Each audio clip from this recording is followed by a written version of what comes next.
Hello everyone, my name is Lowko and welcome to some more StarCraft 2 Legacy of the Void. In this video, I'm gonna go over two things. First off, I'm gonna be talking about the current state of Zerg versus Protoss, and then I also want to be showing you some strategies that you can execute. So in this specific game, I'm gonna be showing you a way to deal with Cannon Rush, and I'm also gonna show you a way to deal with any kind of super weird Adept Void Ray shenanigans, because that's exactly what I've been struggling with a lot.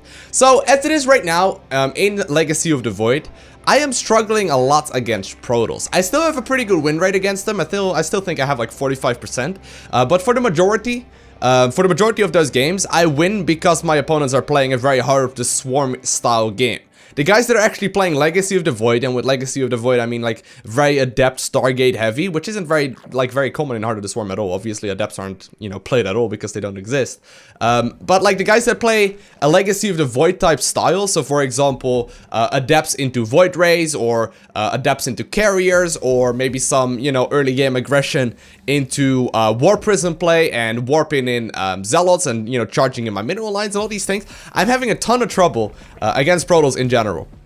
Now, the one thing that I've been struggling with the most is actually the fact that my opponents get a lot of air units. And when they get a lot of air units, I'm like, well, what do I do? It doesn't really make a lot of sense to go Corruptor, because Void Rays just shred them. It doesn't really make a lot of sense to go for Hydras, because everything else just shreds Hydras. Most notably Adepts, because they do bonus damage against Light, and they're already very strong as it is. And then also, I can't really go for Parasitic Bomb very easily at all, because Parasitic Bomb doesn't really work against Carriers. So in general, I've been having a lot of struggle against Protoss in particular. And in this specific game, I actually am going to try and execute a strategy that I've seen a couple of other Zerg players play. And it's something that I was actually trying out for the first time in this game, so by no means is my execution well or very good at all, but I've seen a couple of you comment as well in the comment section of the video saying, hey, how do you deal with Stargate play? And this seems to be a very good option. I played a couple games with this style. I think this is the best example game that I could find yesterday. But first off, anyways, we're gonna be opening up right here with some defense to a Cannon Rush. So my opponent is playing, Protoss, so he decides to say, hi, hey, I like your videos, and that seems to be a very common trend, by the way, where your opponent is like, hey, I like your videos, let's Cannon Rush you, or cheese you, or double proxy gate you, or whatever. But anyways, so to kill cannons, you need to actually put 3 drones on each building cannon. If you put 3 drones on a building cannon, you will be able to kill it in time. If it's already built a little bit, you gotta put 4 drones on there instead. Now, you gotta make sure that you're actually attacking not the pylons too much. Obviously, you want to prioritize killing cannons, because those actually do damage. As long as you have 3 on them, usually you should be okay. Now, obviously, since you go for a hatch into a spawning pool, most of the time your Zerglings should come out in time, and in this specific game, I do manage to defend it just fine. There's a couple different variations right now of Cannon Rush going around. If you are having a lot of trouble with it, and you cannot micro the way that I just showed you in this game, by all means, just go for a spawning pool first and never die to Cannon Rushes again, okay? Obviously, it's pretty stressful to be dealing with these sort of things. I'll be honest though, the more you deal with it, the easier it becomes, and this is the very reason why you don't really see it at the pro level. Those players have already dealt with this strategy about a gazillion times, and yes, that is a number. No, but they've already dealt with Cannon Rush like, a couple hundred times, and at that point it becomes relatively easy to just control your drones, click very calmly at what unit is building, and if it's a pylon or a cannon, and then you can just target fire down. But general consensus, put 3 drones on a building cannon if you get there in time and it's just starting up. Put 4 on there if it's a little bit longer, and just pull drones. So at this point in the game, he didn't do any drone damage, I don't think. He killed 1 worker in total, and we are going to be at a slight advantage. Now, worker-wise, it's not going to make that big of a difference, but we are going to have a lot of time right now where we can just basically do whatever we please. So, that's the first part of the video. That's the first bit of what I want to discuss. Second bit is a whole lot more complicated, and a whole lot more interesting, I guess, as well. So, Cannon Rushes is something all of you have seen, but the strategy that I want to be going for right here, even though we are planning on countering air units, is actually a style that focuses around melee upgrades and Zerglings. So, I am going for the double upgrades very early on right here, and I will be transitioning towards the lair afterwards. And the idea behind this is that we get a lot of Zerglings to deal with any kind of aggression of him. Obviously, if he goes Blank Stalker or whatever, we will be able to stop that. But most importantly, we can actually use these Zerglings to try and deny him from getting a 3rd base up, to just, run across the map and kill any kind of proxy pylons, and to basically just be an annoyance. And I've noticed that most of the time I lose games once they go up to 3-4 bases. Once they get 3 bases up, it is very hard to actually attack into them, because they have such a big carrier ball usually, or like Void Ray ball or whatever. And once they get that going, it's very difficult to stop them from you know, not getting that massive air lead.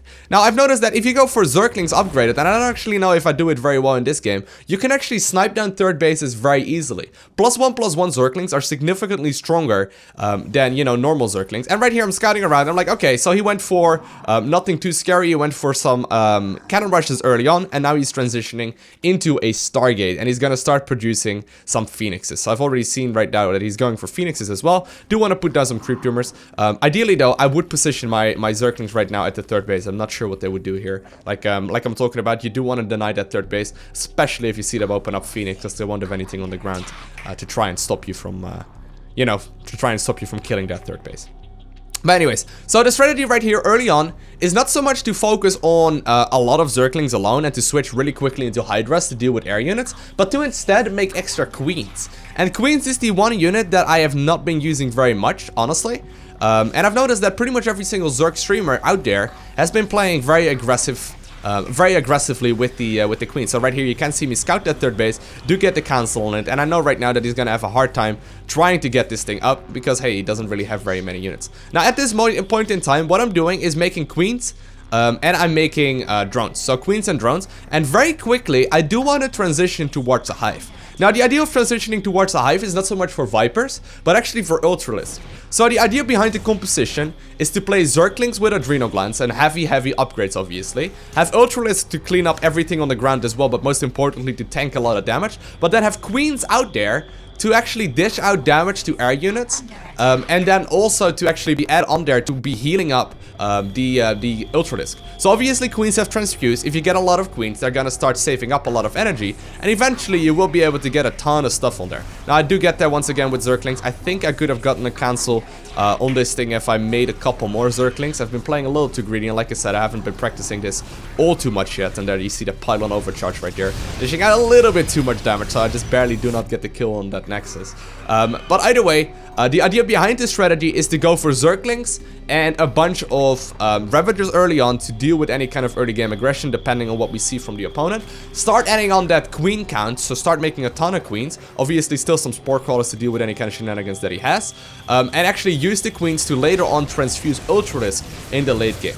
Now, obviously, we do need to check what is going on. Let's say he's going heavy Void Ray and he doesn't have anything else. Hydras are going to be a good addition, or just simply more Queens. Or let's say he's going heavily into Carriers and he doesn't have that many Void Rays. Switching towards Corruptors is a great idea. If he's going Tempest even, we can also be going for a bunch of Corruptors there and kill them that way. Or if he's going like heavy Phoenixes, we could even decide to add on Vipers as well to, you know, use that parasitic bomb. So there's a couple different options. You do still need to scout around, but the main meat of your army, I guess you could say, would be the Queens. And that is something that I haven't played very much with myself yet, and it's honestly surprisingly good. You will see very shortly my opponent will try and do some damage to the Queens that I got with the Phoenixes, and Phoenixes absolutely do nothing against Queens at all. And I feel like Queens are pretty underused in that scenario. So right now, we are just trying to drone up right now. I'm trying to spread some creep because eventually these Queens will need to get across the map as well. And, you know, 2-2 finishes up right now. Normally I'd play super aggressive, but right now I'm just playing trying to be very safe here. Making more drones, getting that Ultra Cavern up. Very shortly, I do also want to be starting up that Adrenal Glands upgrade for the Zerglings, making them significantly stronger. But right here, he's lifting up the Queens, and look how much damage they do. Absolutely nothing. Like, he didn't even do any damage right there, I don't think. Like, that was a pretty crazy amount of Phoenixes right there, and he didn't even do, like, a little bit of damage right there. Hydras would have been picked off easily, because Phoenixes actually do bonus damage against them. And knowing that my opponent already was producing Corruptor, or Void Rays, switching towards Corruptors right now doesn't make sense either, because Corruptors do bonus damage against Void Ray, or, yeah, no, sorry. Corruptors do very well against Phoenixes, but very bad against Void Rays, because Void Rays do bonus damage against Corruptors. And Hydralisks do very well against Phoenix, or against Void Rays, but the Phoenixes do bonus damage against it. So right now, I'm just trying to scout around, trying to figure out what his army is containing of, and I see, okay, my opponent is going Phoenix, Phoenix, Void Ray, Adept. That seems to be his unit composition right now. And I can deal with that by just simply making more and more Queens, getting Getting the Adrenal Glands upgrade, getting the +3/+3 upgrades as well. And eventually, I'm actually also going to be switching towards a bunch of Infestors, because the idea right here is that if I can fungal it and actually use the corrosive bio ability of the Ravagers that I got, and I do have that 13 ranged upgrade right now, I can also be dealing some damage right there. So there's different kinds of concepts going on right here, but it's been really cool to check out these sort of weird strategies that I'm not used to at all, and that actually turn out to be surprisingly efficient. Now, in this specific game, I actually have a pretty poor engagement in a little bit. This map is pretty bad as far as all the chokes go and whatnot. I actually end up fighting right here against the Protoss player. You guys will figure that out in a little bit. But I'm just getting the Spire right now to potentially switch into Corruptors as well if I do end up killing most of his army. And I'm just trying to do as much damage as possible. Now, we do still have that bug right there where the the Ultralisks are on roller skates, just trying to do whatever damage they can. They are actually attacking right now. It's just a replay bug.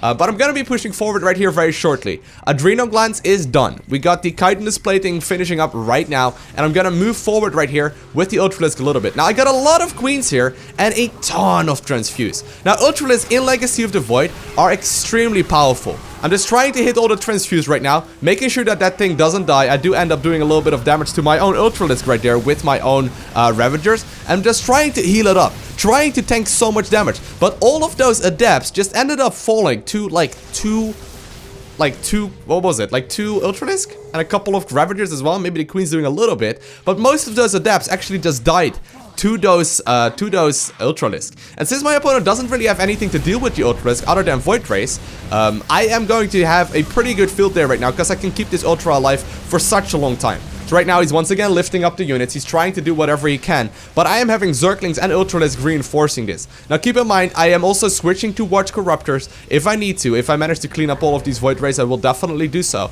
And on top of that, I also have the Infestors good to go. Now Zerglings are surprisingly good as well, but look what stayed alive of this entire army while all of this shenanigans was going on.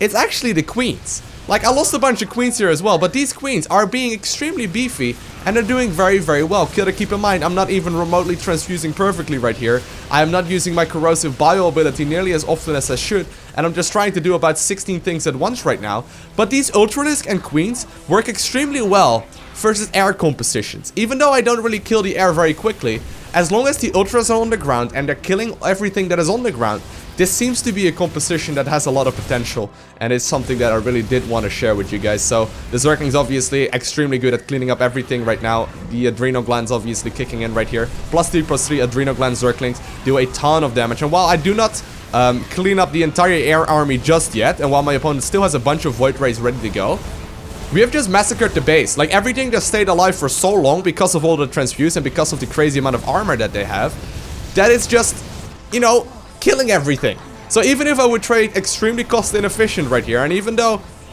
I'm losing much more army than my opponent did, the fact that I got 4 bases mining behind this, and I actually have my finished up 5th base as well that I could start mining from, and that I'm just slowly but surely killing one of his mining bases, is gonna give me the long-term benefit.